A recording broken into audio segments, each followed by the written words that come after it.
जय महाकाल, मेरा नाम सम्राट है और आप देख रहे हैं आपका अपना YouTube चैनल।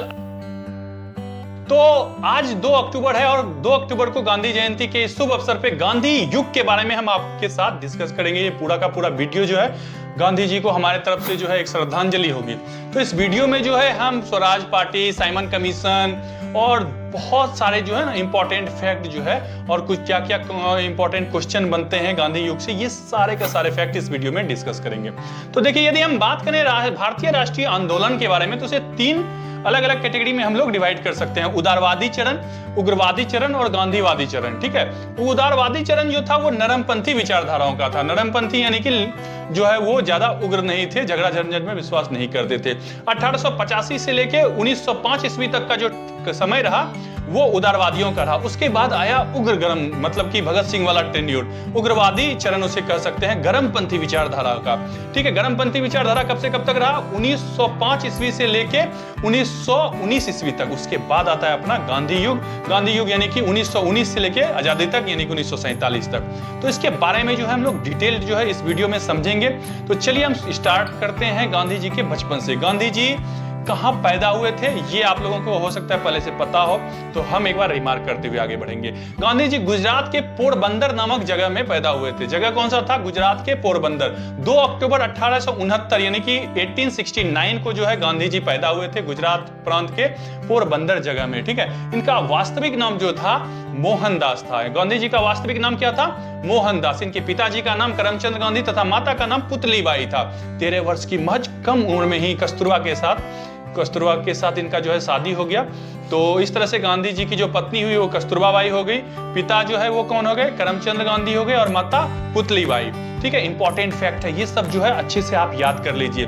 देखिए, उस समय जो पुराना समय था ना, उसमें कि क्या था कि सभी लोग जो अपने पिता का नाम कैरी करते थे। तो गांधी जी का पूरा नाम ओवरऑल यदि हम बोले तो मोहनदास करमचंद गांधी। ठीक है, अब बात करते हैं कि बचपन में जब शुरुआती शिक्षा दीक्षा के बाद उन्हें जो है ना दादा अब्दुल्ला नाम का एक गुजराती व्यापारी था, लगभग 1893 की बात है ये। उनके परवी पे वो दक्षिण अफ्रीका गए हायर स्टडी के लिए, और जब वो वहां पे थे तो वहां उनके साथ बहुत ही दुर्व्यवहार हुआ। एक जगह है दक्षिण अफ्रीका में डरबन से लेके प्रिटोरिया नाम के जो है ना जगह के बीच में वो यात्रा कर रहे थे, और फर्स्ट क्लास एसी। ठीक है, तो फर्स्ट क्लास एसी में थे, तो उसको जो है एक स्टेशन वहां पे पड़ता है दक्षिण अफ्रीका में, पीटरमेरिट्सबर्ग। जगह का नाम क्या है? पीटरमेरिट्सबर्ग। वहां वो स्टेशन पे जैसे ही जो है ना वो पहुंचे तो वहां उनके साथ बहुत ही बेसलूकी से व्यवहार किया गया। वो देखने में थोड़ा काला थे और रंग भेद जो है उस समय बहुत चरम सीमा पे था। उन्हें धक्के मार के जो है बाहर निकाल दिया गया। ठीक है, और ये घटना जो है नस्ल रंग पक्षपात के सोच को प्रेरित करता है। गांधी जी को ये बहुत आहत किया। उसके बाद दक्षिण अफ्रीका में भारतीयों के भेदभाव के खिलाफ जो है ना 1994 ईस्वी में गांधी जी ने एक संगठन का स्थापना किया, नटाल इंडियन कांग्रेस।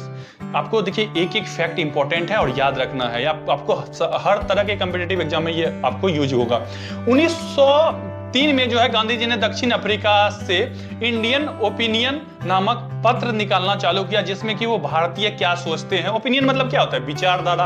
हम क्या सोचते हैं, अपना क्या ओपिनियन रखते हैं, इसे क्या बोलते हैं? विचारधारा। तो अपना विचारधारा जो है ना वो देना चालू किए, व्यक्त किए कि हमें जो है भारतीयों को या किसी के साथ भी यदि इस तरह से मिसबिहेव किया जाएगा तो उन्हें क्या होगा? बुरा लगेगा।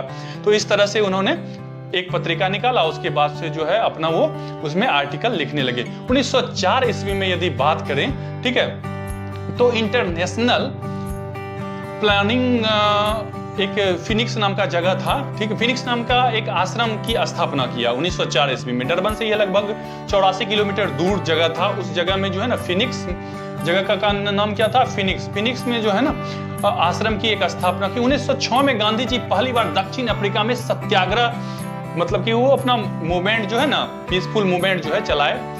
परवाना कानून के विरुद्ध, वहां पे एक कानून था उस समय, परवाना कानून। उसमें क्या होता था? मिसबिहेव किया जाता था।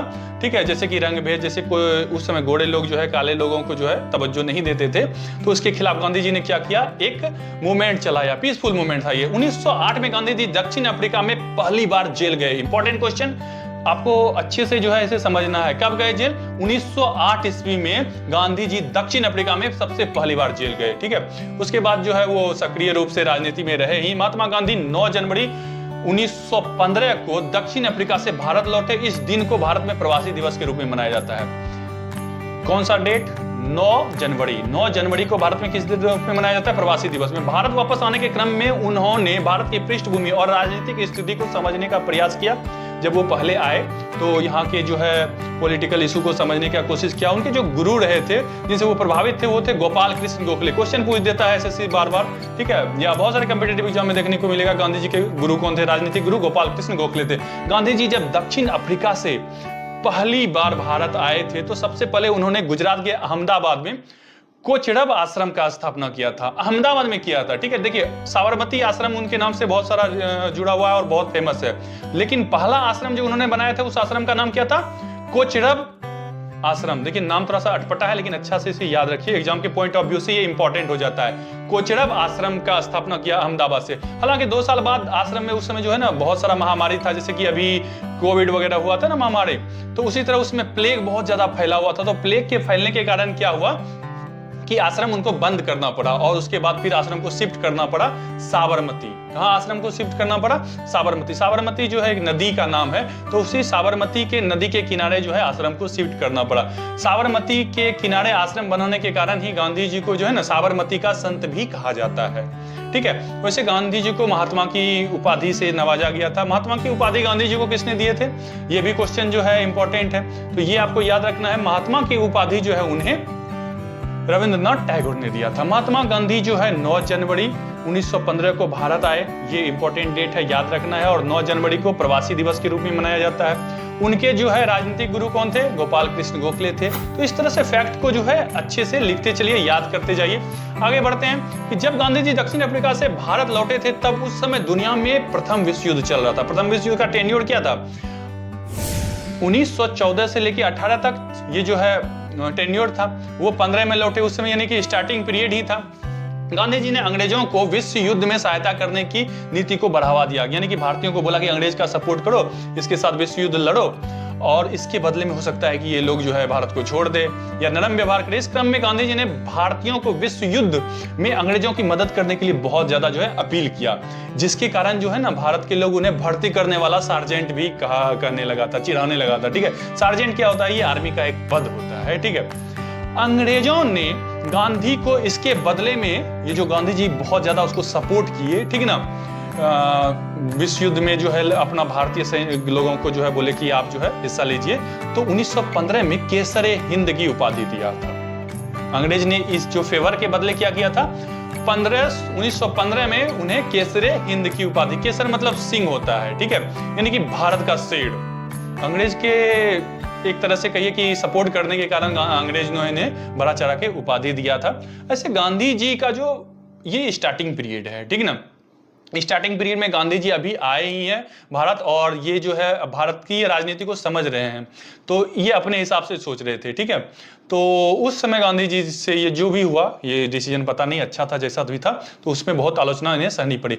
अब इंपॉर्टेंट फैक्ट पे आते हैं कि चंपारण आंदोलन 1917, चंपारण आंदोलन कब हुआ था? 1917। और 1917 में चंपारण बिहार के एक स्थानीय जो है लीडर थे उस समय राजकुमार शुक्ल, तो उन्होंने जो है गांधी जी को भारत में कहते हैं बिहार आने के लिए आमंत्रित किया था। तो गांधी जी को बिहार आने के लिए, चंपारण आने के लिए किसने आमंत्रित किया था? राजकुमार शुक्ल। ये बहुत इंपॉर्टेंट क्वेश्चन है, राजकुमार शुक्ल, ये नाम जो है आपको याद रखना है। वे गांधी जी से मिले और उन्हें चंपारण यानी कि बिहार के बारे की स्थिति में जो है बताए, वहां की 3 कठिया प्रणाली के बारे में बताया। यदि आप 3 कठिया प्रणाली के बारे में नहीं जानते हैं तो हम इसे जो है थोड़ा सा ब्रीफिंग करते हुए चलते हैं कि 19वीं शताब्दी के प्रारंभ में अंग्रेज बनाम मालिक जितना, मतलब उस समय जो खेती करता था ना लोग सब, वो अपने भूमि के 3/20वें भाग में नील की खेती करेगा, ठीक है। जो कपड़ा उपड़ा होता है ना व्हाइट कलर का, उसमें नील डाल के थोड़ा सा जो चमकाते हैं, वो नील की खेती है। अच्छा देखिए, नील की खेती भोजन के लिए, खाने के लिए तो था नहीं, वो तो समझिए एक तरह से ट्रेडिंग के लिए ही, सिर्फ व्यापार उससे हो सकता था। लेकिन उस समय अनाज की भारी मंदी चलती थी, अकाल पड़ जाता था, तो ये खेती उस समय अच्छा सिद्ध नहीं हुआ था, जिसके खिलाफ गांधी जी ने चंपारण किया था। चंपारण सत्याग्रह का परिणाम यह निकल के आया कि यह 3 कठिया प्रणाली को समाप्त किए गांधी जी, साथ ही साथ करों को, यानी कि जो उस समय टैक्स था उसको 25% तक कम किए। यह गांधी जी के प्रमुख आंदोलनों में से एक था। चंपारण आंदोलन जो है गांधी जी का प्रमुख आंदोलन था। और बिहार में ही जो है गांधी के राजनीतिक करियर का जो है पृष्ठभूमि रहा था। चंपारण सत्याग्रह गांधी जी की भारत में प्रथम विजय साबित हुई। ये जो है पूरी तरह से सक्सेसफुल हुआ। भविष्य में गांधी जी को भारत में एक बड़े नेता के रूप में से देखा जाने लगा। चंपारण सत्याग्रह के बाद 1918 ईस्वी में गांधी जी अहमदाबाद के कपड़ा मिल के मजदूरों से मिले और उनकी समस्या को समझा। धीरे धीरे जो है ये चारों ओर जो है जाने आने लगे, मतलब यहाँ का जो राजनीतिक माहौल था उसको समझ रहे थे, जहां जहां लोगों को समस्या थी वहां पे जाके वो उनका निराकरण निकाल रहे थे। और लेकिन वहां पे अहमदाबाद में जो है ना कुछ समय पहले प्लेग हुआ था। प्लेग होने के कारण जो है पूरा महामारी फैल गया था। महामारी के कारण क्या था, उस समय वहां के जो लेबर थे उसे बोनस नहीं दिया गया था। ठीक है, मतलब हर्जाना जो है उस समय नहीं दिया गया था मिल मालिक के द्वारा। इसके खिलाफ जो है ना गांधी जी ने सपोर्ट किया वहां के मजदूरों को। मजदूर जो है हड़ताल पर जाने को आमदा हो रहे थे, तो गांधी जी जो है ना पूरा का पूरा अपना फेवर दिए और उस तरह से जो है पूरा का पूरा परिस्थिति को मैनेज की। ये बात है 1918 की। अहमदाबाद मिल मजदूर आंदोलन के रूप में इसे जाना जाता है। ठीक है, तो गांधी जी के पूरे टेन्योर को एक सिरे से लेके जो है हम लोग चलते जा रहे हैं। ठीक है, अब देखिए 1919 18 तक ये जो है अभी ये तो सिर्फ टेलर था गांधी जी के बारे में। ठीक ना, देखिए गांधी जी के विचारधारा से बहुत आदमी को जो है दिक्कत होती है कि अरे गांधी जी ने भगत सिंह का फांसी नहीं रोका, भगत सिंह को फांसी पे लटका दिया, गांधी जी जो है पाकिस्तान को अलग होने दिया, नेहरू को प्रधानमंत्री बना दिया। बहुत सारा ऐसा फैक्ट है जिसको लेके लोगों में मिसअंडरस्टैंडिंग भरी हुई है। ठीक है, बहुत लोग कहते हैं कि सरदार वल्लभ भाई को जो है प्रधानमंत्री नहीं बनाया गया, लेकिन देखिए जब पहली बार आम चुनाव हुआ था उससे पहले सरदार वल्लभ भाई पटेल की मृत्यु हो चुकी थी। तो फैक्ट्स को पढ़िए, ठीक है, बिना कुछ पढ़े लिखे अपने मन में जो है ना कोई भी किसी भी व्यक्ति के प्रति पूर्वाग्रह बनाना बहुत ही गलत है।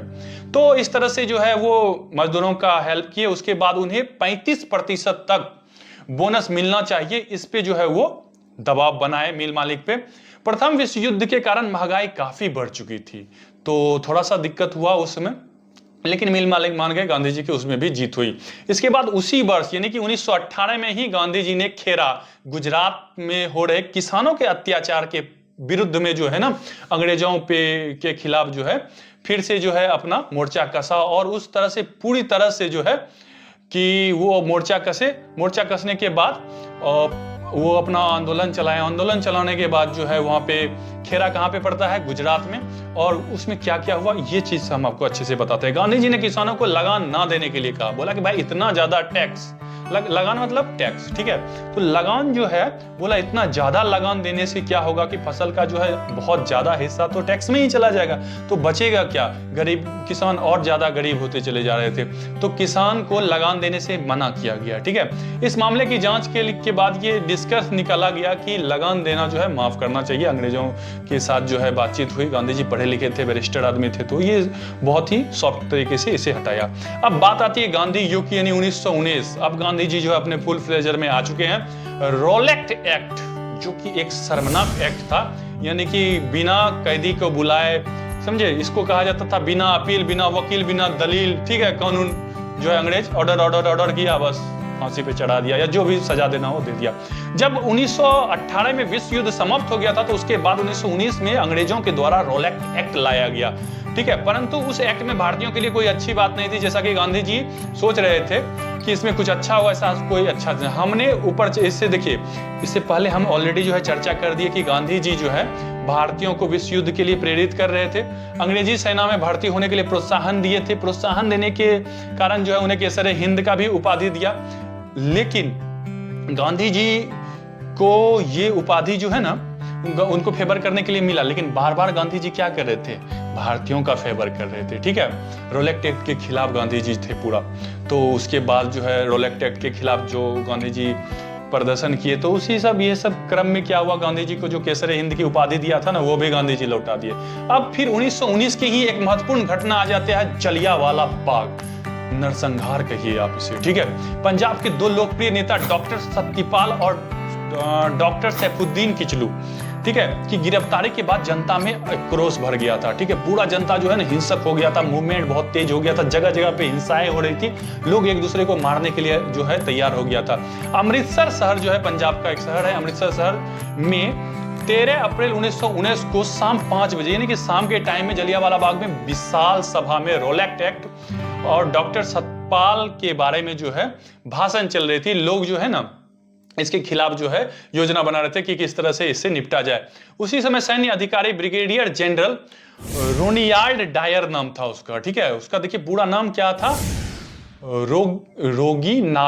रोगिनाल्ड डायर, ठीक है। ओ डायर कभी कभी आ जाता है, तो ओ डायर नहीं, ओ डायर आपका गलत ऑप्शन हो जाता है, ठीक है। तो रोगिनाल्ड डायर ने जो है फौज द्वारा भीड़ पर गोली चलवाने का आदेश दे दिया। उसमें बहुत ज्यादा लोग मरे, ठीक है। एक गाना भी आया है, जलियांवाला बाग को देखो यहाँ चली थी गोलियां, ये मत पूछो किसने खेली यहाँ खून की होलियां। बहुत ज्यादा लोग मरे। जलियांवाला बाग हत्याकांड के समय पंजाब प्रांत के lieutenant governor Michael O'Dwyer था, ठीक है, जिसकी हत्या 1940 में उधम सिंह ने कर दिया था। उधम सिंह जो है उस समय सोचे थे कि नहीं, ये जो जलियांवाला बाग हुआ है इसके खिलाफ जो है हम एक्शन लेंगे, इसका बदला लेंगे। तो उधम सिंह ने जो है जनरल ओ डायर को मार दिया था। माइकल जनरल ओ डायर को मारा था 1940 में, लंदन जाके मारा था, ठीक है। तो ये जो है एक भारतीय के प्रतिशोध का भावना आप देख सकते हैं। जब भारतीय अपने आता है तो किसी भी हद तक जा सकता है। तो अब जलियांवाला बाग की बात यदि यहाँ पे रोक के हम आगे बढ़े तो खिलाफत आंदोलन जो है उसके बाद आ जाता है 1919 से लेके 1922 तक। उस समय तुर्की के खलीफा को सारे विश्व के मुस्लिम जो है ना धर्म गुरु मानते थे, ठीक है। धर्म गुरु समझ रहे हैं कि अपने धर्म का प्रवर्तक मानते थे। उसके ऊपर अंग्रेजों द्वारा बुरा व्यवहार किया जा रहा था, ठीक है। उस समय जो खलीफा था ना उसको बंद करने, उस पद को जो निरस्त करने का बात चल रहा था। अंग्रेजों के द्वारा उसके साथ बुरा व्यवहार करने पर भारतीय मुसलमानों ने अंग्रेजों के विरोध खिलाफत आंदोलन चालू कर दिया था। क्या किया, भारत के मुसलमान जो है वो बहुत ही उस पोस्ट को बहुत वैल्यू देते थे, और अंग्रेज क्या बोले कि नहीं ऐसा कोई रूल नहीं रहेगा, खलीफा वाला पोस्ट ही खत्म कर दिया था। गांधी जी ने भी इस आंदोलन में सहयोग दिया, क्योंकि वे मुस्लिम को भी भारतीय राजनीति में जोड़ना चाहते थे, एकजुट होकर वो लड़ना चाहते थे, ठीक है। तो प्रारंभ में आंदोलन का नेतृत्व जो है अली बंधु, तो अली बंधु किसे कहा जाता है, शौकत अली और मोहम्मद अली, ठीक है। ये नाम याद रखिए, शौकत अली और मोहम्मद अली को अली बंधु कहा जाता है। उसके साथ मिलकर गांधी जी ने ये खिलाफत आंदोलन किया। अब उसके बाद आ जाता है प्राइम गांधी युग का जो है ना प्राइम आंदोलन, असहयोग आंदोलन। असहयोग आंदोलन हुआ था 1920 में। असहयोग आंदोलन कब हुआ था, 1920 में। इन सब घटना को देखते हुए गांधी जी द्वारा अगस्त 1920 में जो है असहयोग आंदोलन की शुरुआत की गई। यह गांधी जी का भारत में सबसे बड़ा आंदोलन था। असहयोग आंदोलन जो है गांधी जी का बहुत ही बड़ा आंदोलन था। यह आंदोलन अहिंसक होना था। इसमें भारतीयों को अपने खिताबों का त्याग, जो भी जैसे गांधी जी को केसरे हिंद दे दिया था ना, गांधी जी भी अपना उपाधि, ठीक है, एबॉलिश करके मतलब उसको रिटर्न कर दिया। सरकारी शिक्षण संस्थान, सरकारी सेवा, विदेशी सामान, चुनावों का बहिष्कार, मतलब अनेक तरह के जो है ना ठोस मुद्दे को उठाया गया था। और बहुत सारा जो टैक्स दिया जाता था, लगान जिसको बोलते हैं, उस सबको जो है ना देने से इनकार करना था। मतलब अच्छा टॉपिक को गांधी जी इसमें उठाए। और सबसे बड़ी बात क्या की कि केसरे हिंद की जो उनको उपाधि दिया गया था ये भी उन्होंने वापस कर दिया। मतलब अंग्रेज उनको शाबाशी दिए थे उनको फेवर देने के लिए, तो गांधी जी, अंग्रेज सोचते थे भाई जो हम बोलेंगे गांधी को वही करेगा। नहीं, गांधी ने क्या किया, एक स्टैंड लिया। अपना स्टैंड बनाने के लिए क्या किया, केसरे हिंद की उपाधि अंग्रेज के मुंह पे फेंक के मारा। बोला कि नहीं, हमको उपाधि नहीं चाहिए, हमको चाहिए क्या, आजादी, ठीक है। लेकिन ये आंदोलन जो है ना थोड़ा सा भड़काऊ हो गया। तो उसके बाद आ जाता है 1922 का 5 फरवरी 1922 का चौड़ा चौड़ी कांड। देखिए चौड़ा चौड़ी कांड में क्या हुआ, लोगों को जब अंग्रेज पीटने उठने लगता था, मारने लगता था, तो सभी लोग तो सहनशील होते नहीं है। तो कुछ लोगों ने भाई ले धनादन देना चालू कर दिया, ठीक है। तो 5 फरवरी 1922 को गोरखपुर जिले में चौड़ा चौड़ी जगह है, ठीक है, ये उत्तर प्रदेश में पड़ता है। किसानों का एक जुलूस जो है पुलिस द्वारा गोली चलाने पे भड़क गया और भीड़ ने क्या किया, पूरा थाना जला दिया। और उसमें लगभग 22 से ज्यादा यानी 22 पुलिसकर्मी मर गए थे, ठीक है। इस घटना के बाद गांधी जी ने असहयोग आंदोलन को हिंसात्मक होते देखा और उन्होंने सोचा कि इसे हम समाप्त कर देते हैं, ठीक है। परंतु इस असहयोग आंदोलन को समाप्त करने के फैसले की कड़ी आलोचना हुई। सभी लोग बोला था भाई इतना अच्छा मूवमेंट चल रहा है और इसे बंद करना जो है कहीं से अच्छा नहीं हुआ।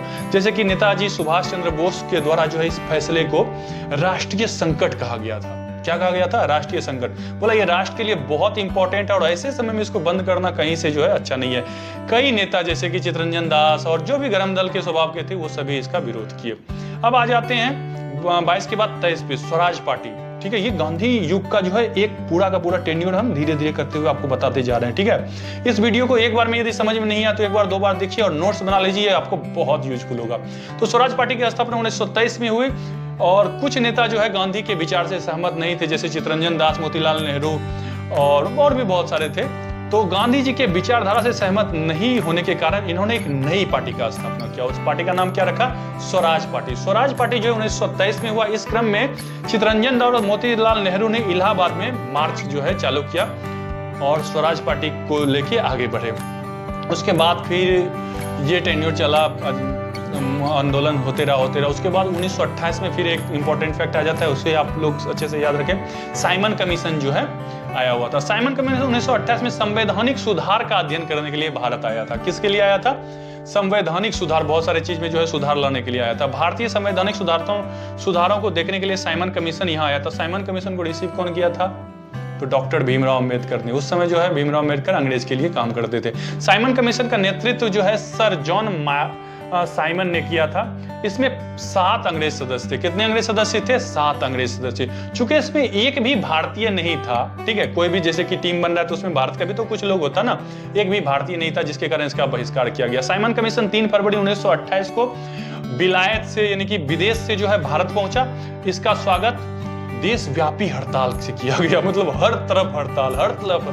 कमीशन जो है, आयोग जो है वो दिल्ली पहुंचा, वहां उसे काले झंडे के साथ जो है साइमन कमीशन वापस जाओ, साइमन गो बैक के नारे लगाए गए। साइमन जब लाहौर पहुंचा तो लाला लाजपत राय के नेतृत्व में जो है उनके खिलाफ जो है काफी प्रदर्शन किया गया और इसी प्रदर्शन के टाइम पे जो है लाला लाजपत राय को जो है बेतरीका से पुलिस ने लाठी से मारा और उनका निधन हो गया, जो कि बहुत ही विदारक घटना है। इसके बाद आ जाता है सविनय अवज्ञा आंदोलन। सविनय अवज्ञा आंदोलन जो है 1930 से लेके 1934 तक चला। कब तक चला?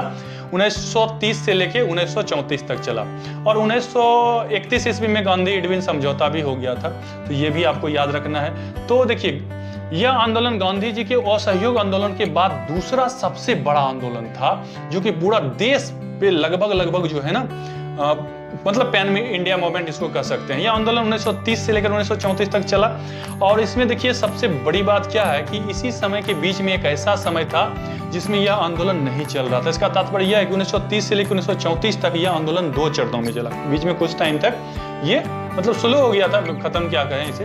तो पहला चरण 1930 से 31 तक रहा, उसके बाद का फिर अगला चरण रहा।